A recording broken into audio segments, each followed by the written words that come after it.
All right, guys, so today we're going to talk about solving rational equations. That's going to be equations that are represented as fractions.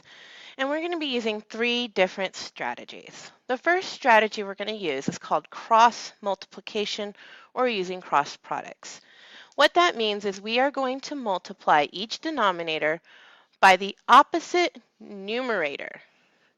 So the way that's going to look is we're going to have 8 times x minus 3 equals 3 times x plus 7. Now we do need to first look at our problem before we start solving, and we need to determine what values for x are not possible. The values for x that are not possible is anything that will give us a denominator of 0. We cannot divide by 0. That's not possible. So we have x plus 7 here, so x cannot be negative 7. And we have x minus 3 here, so x cannot be positive 3.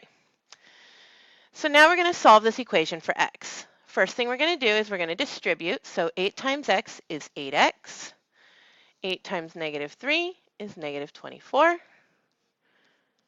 3 times x is 3x. 3 times 7 is positive 21. Now when we're solving our equations, it's important to try and get all of our x's together on one side of the equal sign, or whatever variable we're currently working with. I do not like dividing by negative numbers. I prefer to have my coefficients in front of my variables positive whenever possible. So what I'm going to do is I'm going to subtract 3x from both sides. And you can do anything to an equation so long as you do it to both sides. So 3x minus 3x is 0. We didn't do anything to this 21, so it's going to come down and be by itself. We have 8x minus 3x, which gives us 5x, and we did nothing to this 24, so we're going to bring the minus 24 straight down. And now I'm going to move the negative 24 to the other side, and I'm going to do that by adding 24 to both sides. Negative 24 and positive 24 is 0. We're going to bring the 5x straight down below. And we have 21 plus 24, and that's going to give us 45. And the last step for this equation is going to be solving or dividing by 5 so that we can solve for x. So we're going to divide both sides by 5. 5 divided by 5 is 1. X equals 9.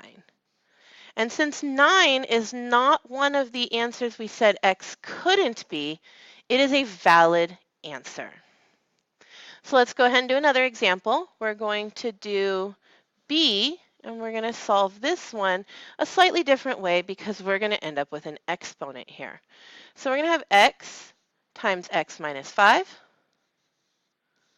and we're going to have negative 3 times 3x minus 7, and we need to know that x cannot be 5 or 7 over 3.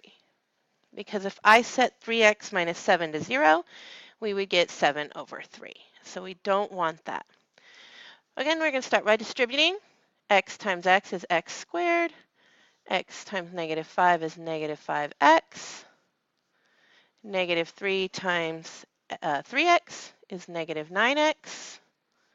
And negative 3 times negative 7 is positive 21. So anytime we have an exponent that is squared, we need to move everything, absolutely everything, to the same side of the equal sign because we're going to be solving this in a different manner. So I'm going to add 9x to both sides. And I'm going to subtract 21 from both sides. And with practice, you can always do this in one step. So 9x minus 9, or 9x and negative 9x cancel. 21 and negative 21 cancel. So on the right-hand side, we're left with 0. We didn't do anything to the x squared, so the x squared is going to come straight down. And we have negative 5 plus 9 gives us positive 4x. And then there's nothing to subtract the 21 from, so it's just minus 21. And now what we're going to do is we're going to factor that trinomial in order to solve for x. Now you could also use your quadratic equation or quadratic formula to do the quadratic equation. And of course the quadratic formula is x is equal to the opposite of b.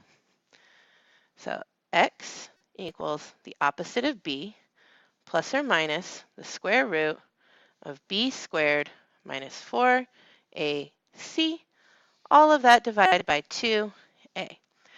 However, I find that solving by factoring whenever possible is a simpler method. So that's what I'm going to do.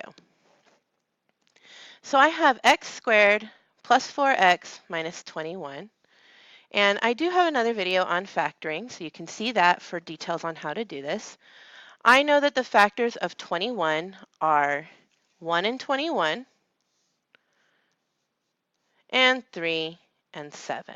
I also know that because my c value is negative and my b value is positive, that one of my factors will be negative and one will be positive.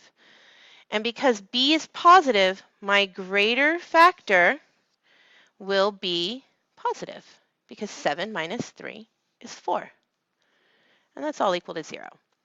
And then we're going to set each of these terms, these binomials, to 0. And solve for x. So we're going to add 3. So x equals 3. And we're going to subtract 7 and subtract 7. And so x equals negative 7. We can double check our answers. We look at our x cannot equal, and it says x cannot equal 5 or 7 over 3. And so neither of our x's are those numbers, so therefore our answers do make sense. Now there are other strategies to use for solving these type of rational expressions. So what I'm going to do on this one is I am going to solve using common denominators. The first thing we need to do is determine what the common denominator is. If we look at A, we have x over x plus 7 minus 3, which is over 1, and negative equals negative 1 over x plus 7. So the thing is our common denominator is going to be x plus 7. So I need to determine how to turn this negative 3 into a term in terms of x plus 7.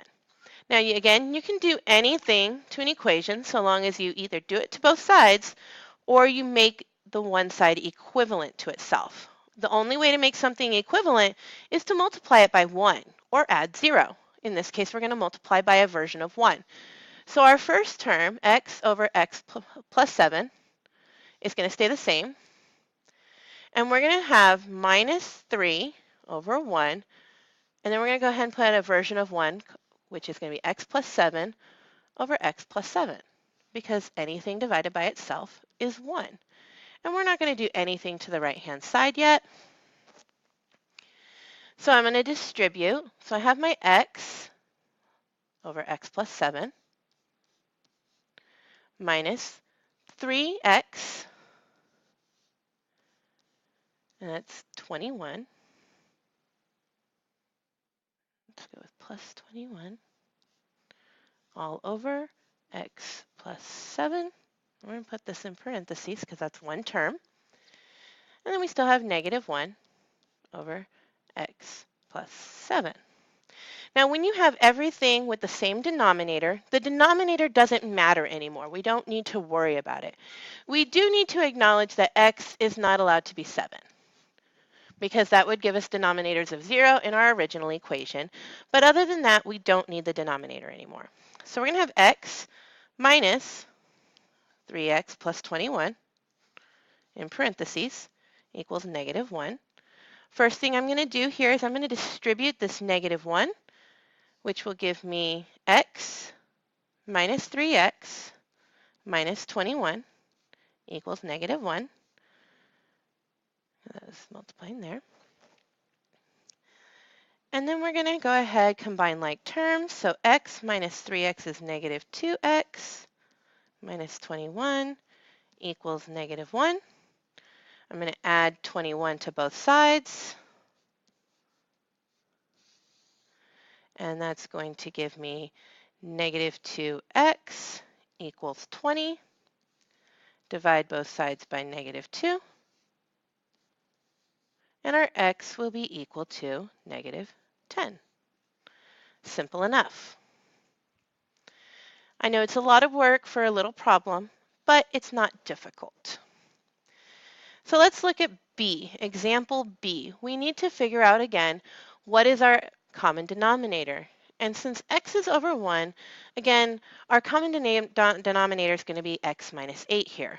So I'm not doing anything to the first term, negative 2 over x minus 8, plus x times x minus 8 over x minus 8 equals 7 over x minus 8. Okay, so now we're going to distribute.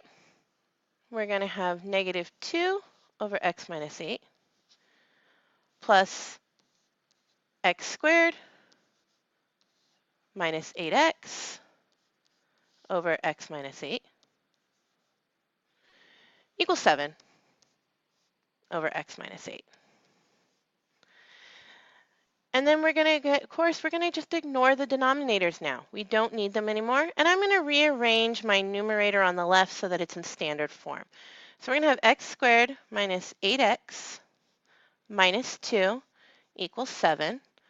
I'm going to subtract 7 from both sides so that I can have a quadratic that's equal to 0.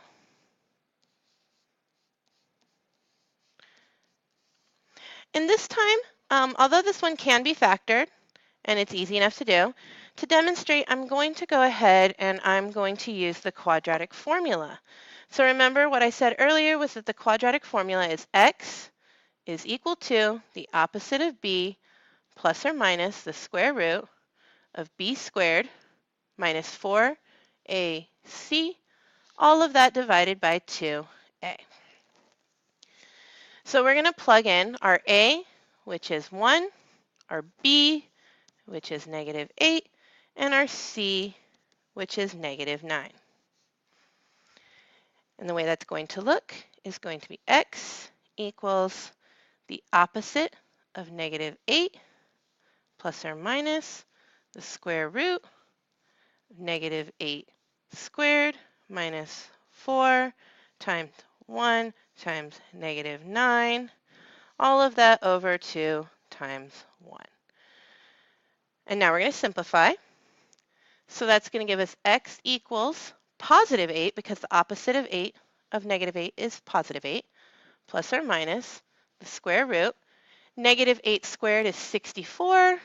Negative 4 times 1 times negative 9 is 36. And that's all going to be over 2. And then we're going to simplify further. We're going to have x equals 8 plus or minus the square root of 100 over 2.